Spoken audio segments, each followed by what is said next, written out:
My stepdaughter told me real fathers never say no, so I said yes to myself, canceled her wedding budget, moved it into retirement, and sent her father vendor list. She got the message. Hello everyone, welcome to Reddit Visuals. You know, I used to believe love was about sacrifice, that if you gave and gave enough, eventually people would see your worth.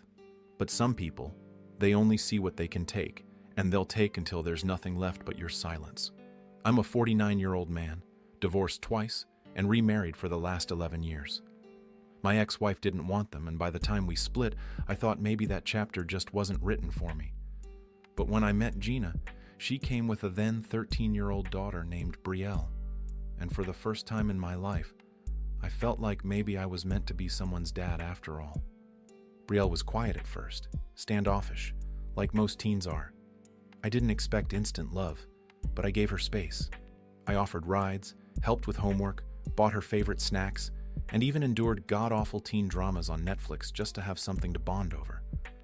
I wasn't trying to replace her dad. I knew he was still in the picture. He lived 2 states over, rarely visited, maybe sent a birthday card once every couple years, but I wasn't competing. I just wanted to be there, reliable, a constant. Gina always told me how grateful she was. She'd say things like, "You're the only real parental figure Brielle has." That meant something. I paid for her school trips, helped her get her first job, taught her how to drive, in my own damn car, mind you, which she crashed into a light pole while trying to take a selfie. I didn't even yell. I just wanted her to be okay. Years passed, and slowly, I started to feel like I really was her dad. Not in the legal sense, but in the "this is my family" sense. So when Brielle got engaged last year, I was proud. Nervous, sure, because marriage is a serious thing, but mostly just happy for her. Her fiancé, Max, seemed like a decent guy, respectful, if a little passive. But I could tell Brielle ran the show, and that made me anxious in the way you get anxious when you see a storm forming but the sun's still out. She asked me if I'd contribute to the wedding. Not Gina, not Max, me. Said I was the most stable person in her life, and that if anyone should help her start her next chapter, it should be me. That melted me. I said yes before she even named a figure. That was my mistake. Never say yes before you see the fine print, especially when it's emotional fine print, the kind that bleeds you slowly. The budget ballooned fast. She wanted a vineyard wedding, a dress flown in from Spain, a band instead of a DJ, custom menu, hand-calligraphed invitations, live butterflies, you name it. I kept saying yes, trying to hide the rising panic in my chest every time a new quote came in.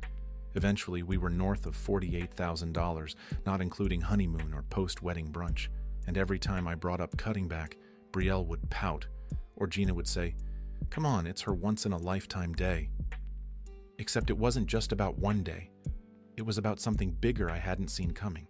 Something that slapped me in the face one sunny Sunday in March. We were sitting around planning the seating chart when Brielle casually dropped this line. "Oh, by the way, Dad's walking me down the aisle." I blinked. I thought we hadn't decided that yet. She smiled, not kindly. "There's nothing to decide. He's my real father. It just makes sense." My hands actually started shaking.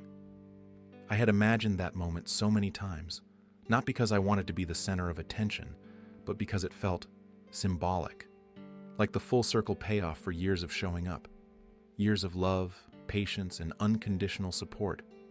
And now I was being told I was invisible again. I tried to stay calm. I said, "Brielle, I've been here. I've raised you. I've done everything a father would." She didn't even look up. "Real fathers don't say no." That sentence, it rang in my ears like a gunshot.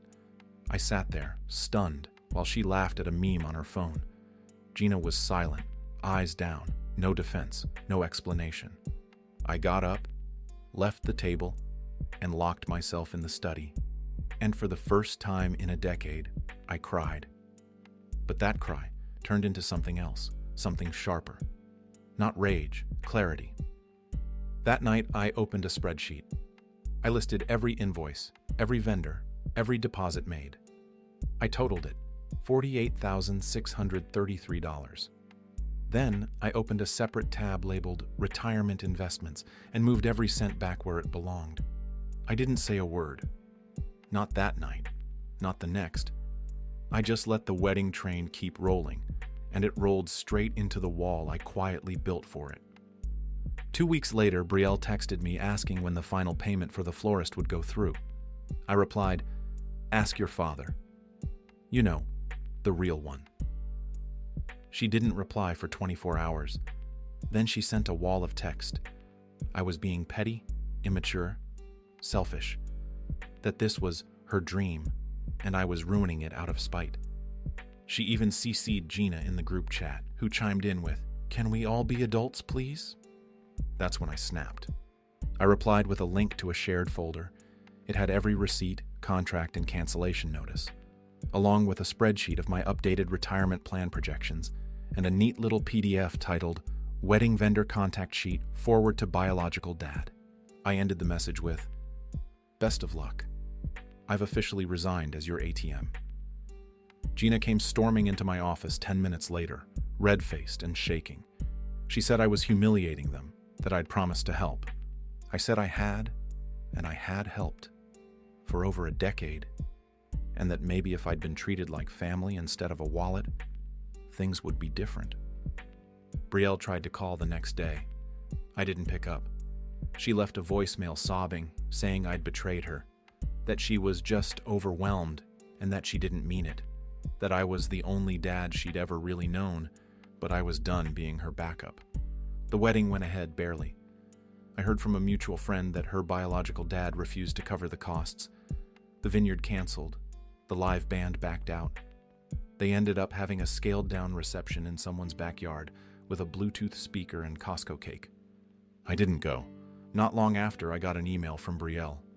Short, apologetic, almost enough to pull me back in. Almost, but the wounds were still fresh. And this time I wasn't bleeding out for someone who didn't think I was real. Instead, I printed the email, folded it, and slipped it into the same envelope that held the first drawing she ever gave me, a crude little crayon picture of us holding hands, labeled "Me and Daddy." I don't know if she meant it back then. I think maybe she did.